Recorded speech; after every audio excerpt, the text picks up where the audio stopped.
거의 다 왔어요. 스페이스X가 발사할 준비가 됐는데 착륙할 준비가 됐나요? 우주선 30일의 열차 폐막은 거의 완성됐지만 안 될 것 같아요. 스페이스X가 펠컨 9 부스터를 잃었어요. 앞으로의 비행에 어떤 의미가 있을까요? 스타쉽의 5번째 비행을 위한 준비 및 테스트. 로켓랩이 최첨단 로켓 공장의 놀라운 새 영상을 공개합니다. 스페이스X가 우주 산업의 리더인 이유를 다시 한번 보여주었습니다. 그 속도는 타의 추종을 불허합니다. 팀은 스타쉽의 5번째 비행을 준비하기 위해 발사 타워 A에서 말 그대로 인력 군대가 24시간 내내 작업을 하며 업그레이드를 완료했습니다. 우리가 알 수 있는 한, 비행사 이후의 수리는 마침내 완료되었습니다. 이제 우주선의 빠른 연결은 곧바로 정리되었고 발사 관련 지상 하드웨어 작업은 거의 계속되고 있습니다. 하지만 다른 로켓 발사대와 달리 이 발사대의 임무는 로켓이 발사대를 떠난 후에도 끝나지 않습니다. 그렇기 때문에 비행 중 1단 슈퍼헤비 부스터를 공중에서 잡는 데 사용되는 젓가락 잡기 암의 많은 작업이 진행되고 있습니다. 5점 이 기동이 너무 새롭기 때문에 스페이스X는 미지의 수를 줄이기 위해 많은 노력을 기울이고 있습니다. 그들이 달성한 주요 방법은 테스트이며 가장 최근 부스터 14점 2일 테스트 후 더 개선할 수 있는 많은 영역을 발견했습니다. 스페이스X의 작업 속도가 빠르다 보니 곧 할 일이 부족할 것 같습니다. 팀이 젓가락을 보강하고 패딩을 다시 붙이는 작업을 마치면 할 일이 많이 남지 않을 수도 있습니다. 물론 이러한 업그레이드가 완료되면 스페이스X는 부스터 14점을 다시 출시하여 개선된 결과를 확인할 수 있습니다.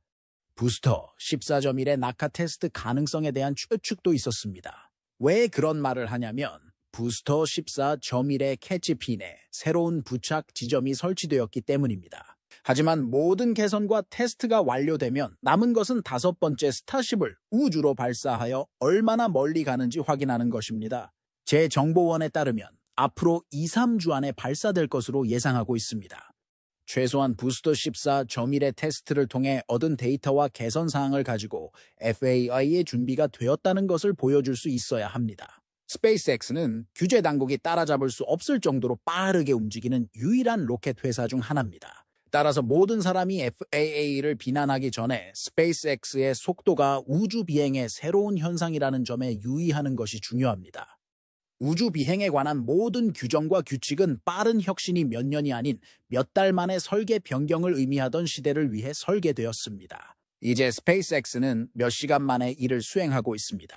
그러나 스페이스X에 골칫거리를 주는 그 규제 기관은 FAA만이 아닙니다. 텍사스 환경품질위원회는 스페이스X를 대상으로 산업 폐수 무단 배출에 대해 거의 $4,000의 벌금을 물었습니다. $4,000?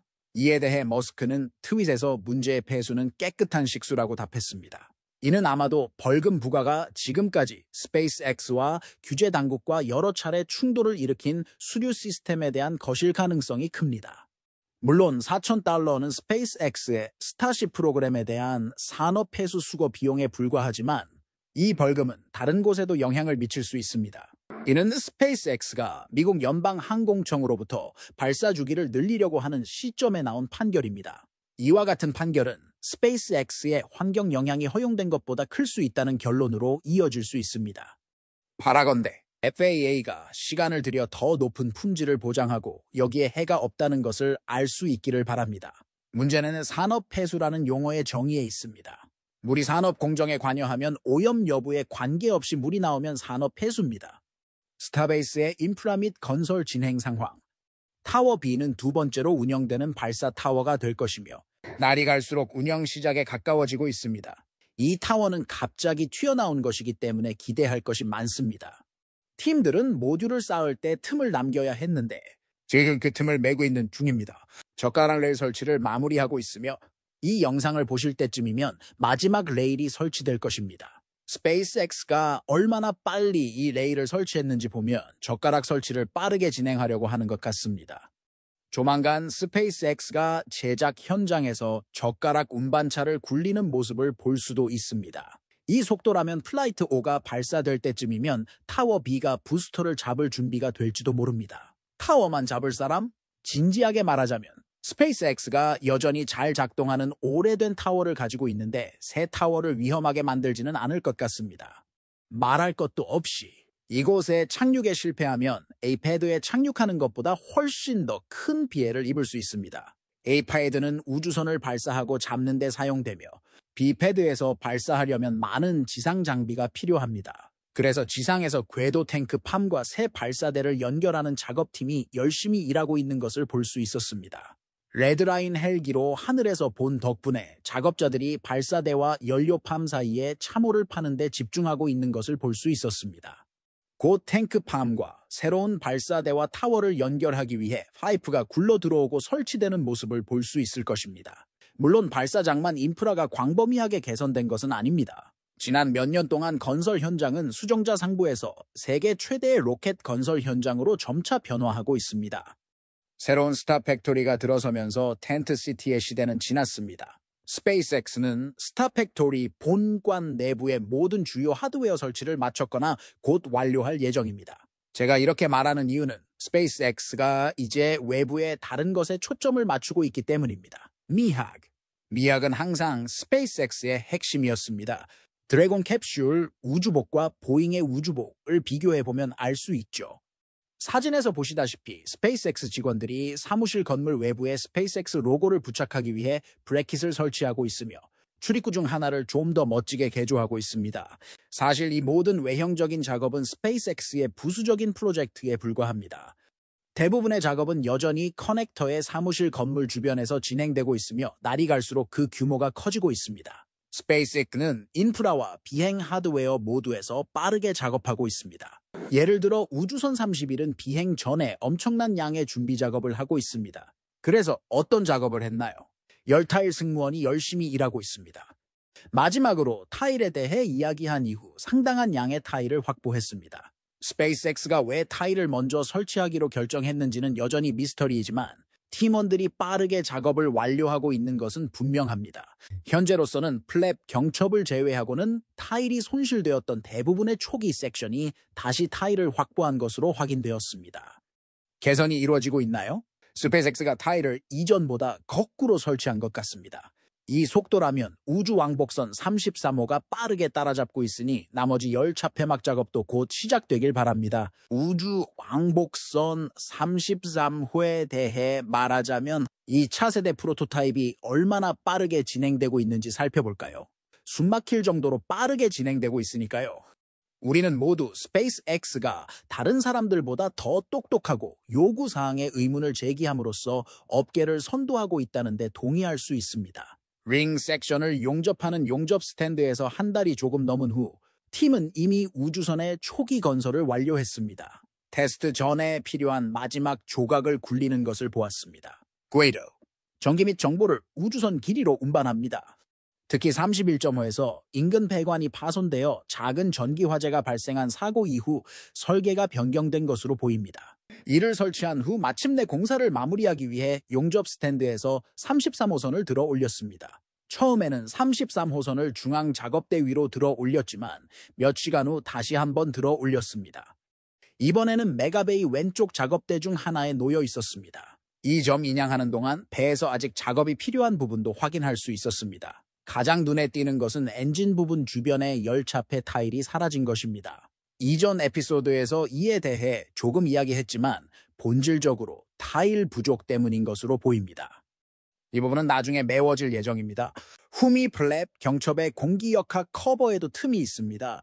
이 틈은 앞서 설명한 타워 B의 타워 모듈 사이의 장비 틈과 비슷한 이유로 존재합니다. 구형 우주선 32 점과 같은 다른 프로토타입에서도 볼 수 있습니다. 이제 작업대로 옮겨졌으므로 팀은 작업을 마무리하고 이 새로운 디자인을 테스트할 수 있습니다. 스페이스X가 이렇게 짧은 시간에 얼마나 많은 일을 해냈는지 보면 믿을 수 없을 정도로 대단합니다. 스페이스X의 우주선 프로토타입 및 테스트 진행 상황. 이제 스페이스X가 우주선을 용접 스탠드에서 옮겼으니 다른 우주선 작업을 시작할 수 있게 되었습니다. 스타 팩토리 내부에서 엿볼 수 있었던 우주선 34점이 곧 출시될지도 모릅니다.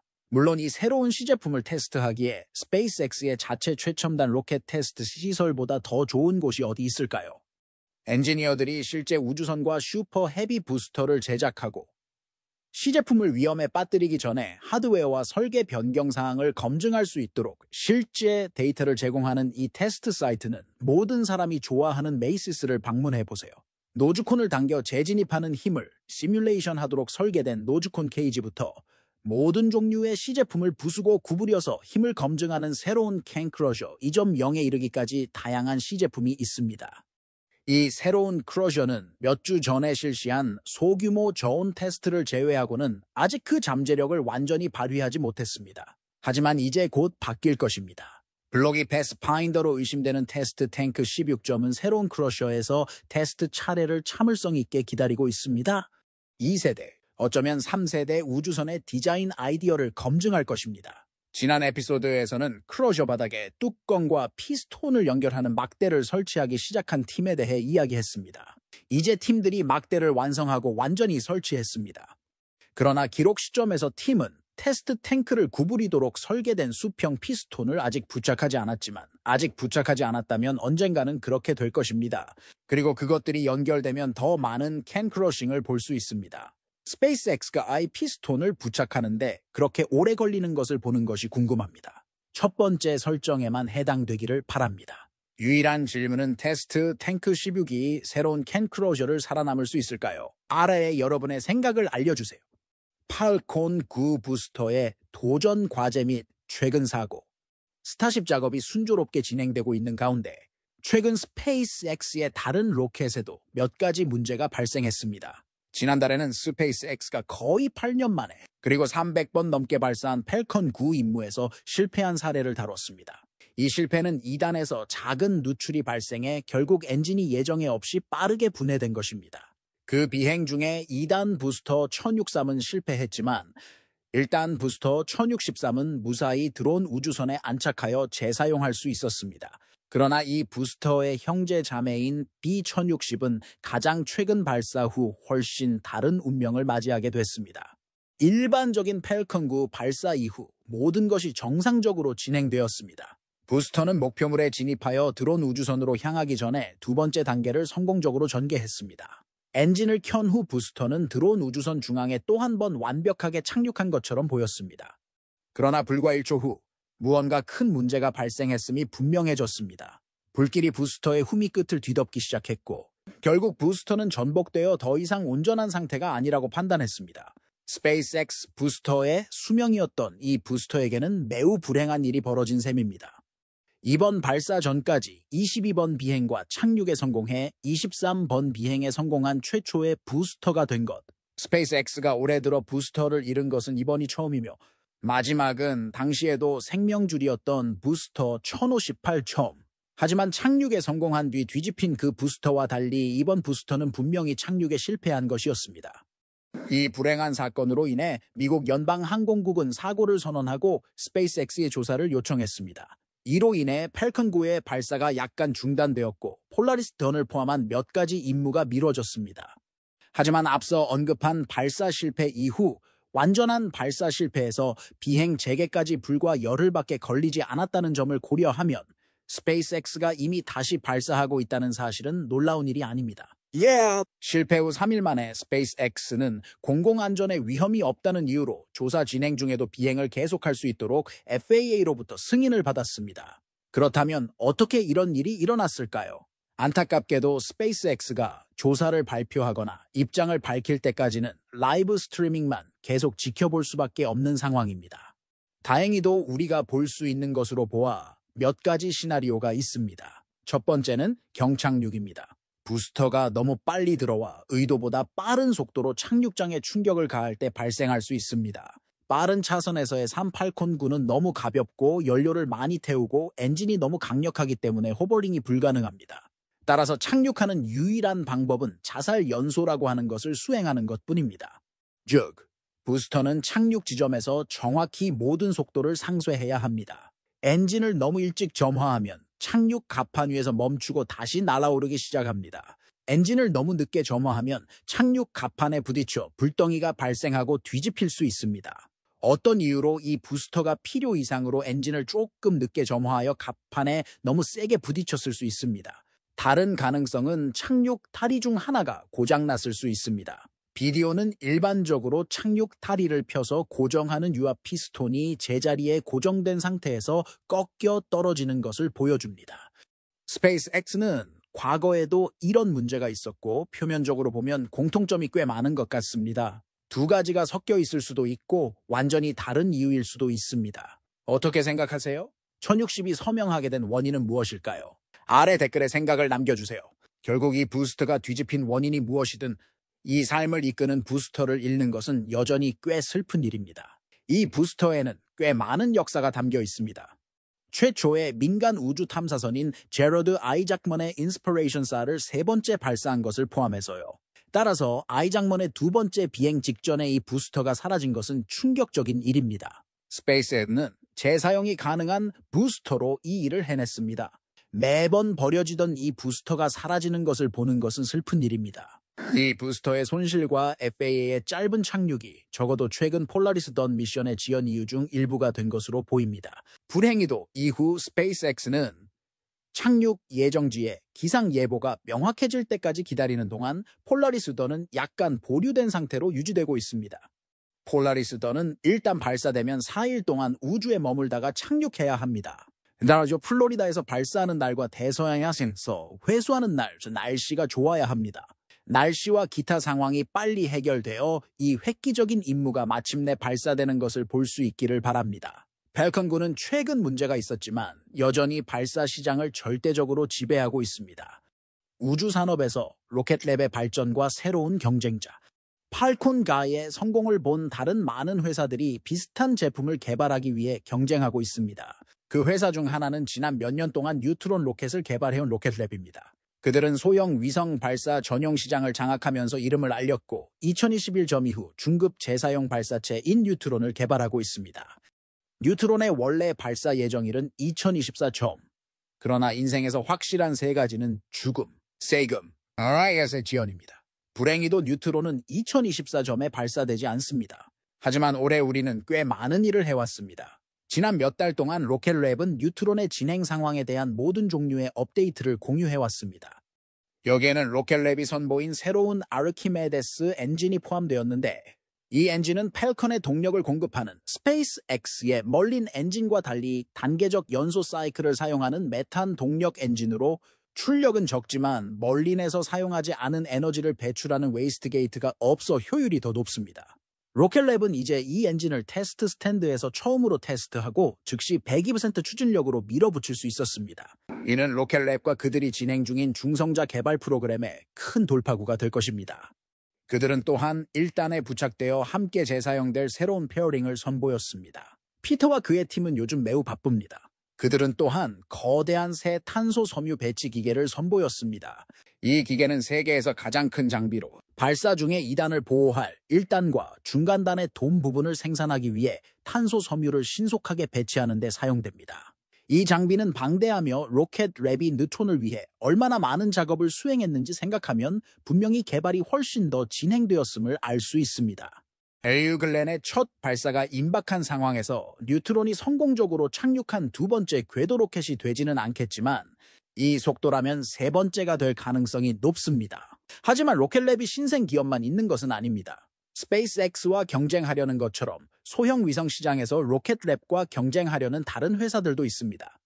독일 아우크스부르크에 위치한 로켓 팩토리 아우크스부르크 RFA는 최근 정적 발사 중 이상 현상이 발생했습니다. 안타깝게도 첫 비행을 위해 준비했던 로켓이 파괴되었고 로켓을 정적으로 발사하는 데 사용하던 발사대도 심각하게 손상되었습니다.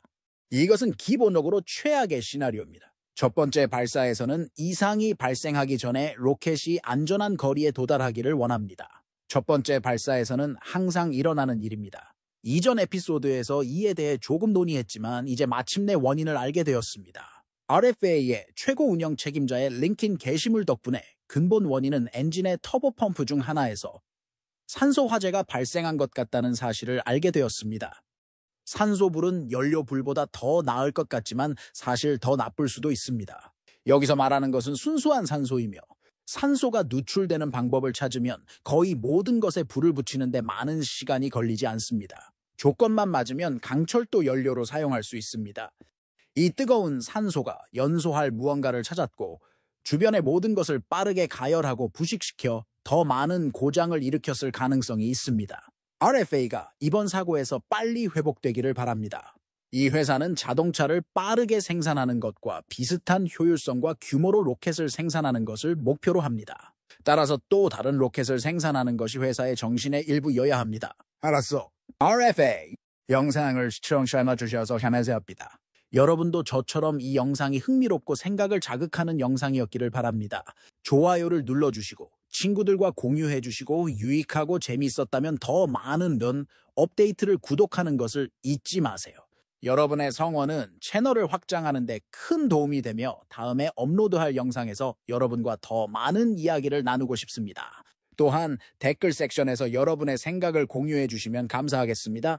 오늘 논의되는 주제에 대한 여러분의 의견을 듣고 정말 궁금합니다. 안녕하세요. 안녕하세요.